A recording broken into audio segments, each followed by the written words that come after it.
Hello বন্ধুগণ, তোমরা সবাই কেমন আছো? আশা করছি তোমরা সবাই ভালো আছো। আজকে তোমাদের একটা রেসিপি তৈরি করে দেখাচ্ছি, ভাপা দই। ভাপা দই তৈরি করার জন্য আমি এখানে 300 গ্রাম দই নিয়েছি, টক দই নিয়েছি, আর এখানে 3 চামচ মতো চিনি পেস্ট করে রেখেছি মিক্সিতে।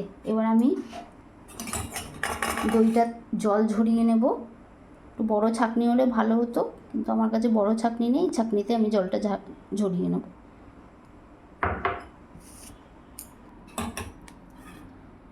জলটা ঝরে গেছে দইয়ের, এবার দইটা নিয়ে নেব।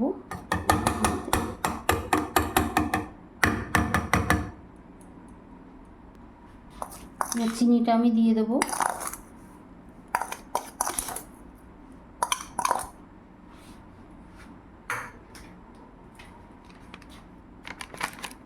পঞ্চাশ গ্রাম মতো এখানে আমল দুধ আছে, আমল দুধটা দিয়ে দেবো।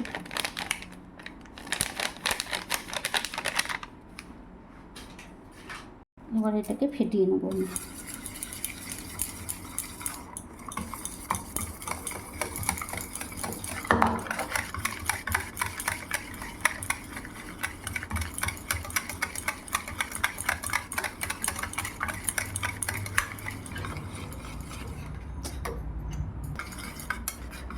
আমার দই, চিনি আর ফেটানো হয়ে গেছে আমল দুধ দিয়ে।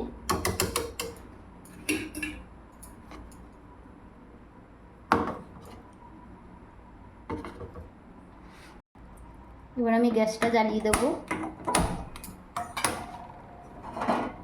কড়াইটা বসিয়ে দিলাম, কড়াইয়ে একটু জল দিয়ে এবার একটা স্ট্যান্ড বসিয়ে দেবো।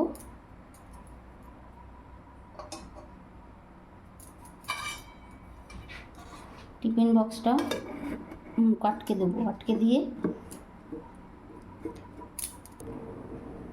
এবার আমি টিফিন বক্সটা স্ট্যান্ডটার উপর বসিয়ে দেবো। আধ ঘন্টা আমি ঢেকে দেবো। তো জলটা ফুটে গেছে, এখন আমি গ্যাসটা স্টিম করে দেবো। এবার আস্তে আস্তে হবে এটা আধ ঘন্টা ধরে। আধ ঘন্টা হয়ে গেছে, এবার আমি ঢাকনাটা উঠিয়ে দিলাম। তোমরা কিন্তু ওই ভাপা দইটা সবসময় গ্যাসটাকে সিম করে নেবে, নিয়ে করবে। দেখো আমার ভাপা দইটা হয়ে গেছে। এবার আমি 1 ঘন্টা ফ্রিজে রেখে দেব। 1 ঘন্টা পর ফ্রিজ থেকে আমি নামাবো।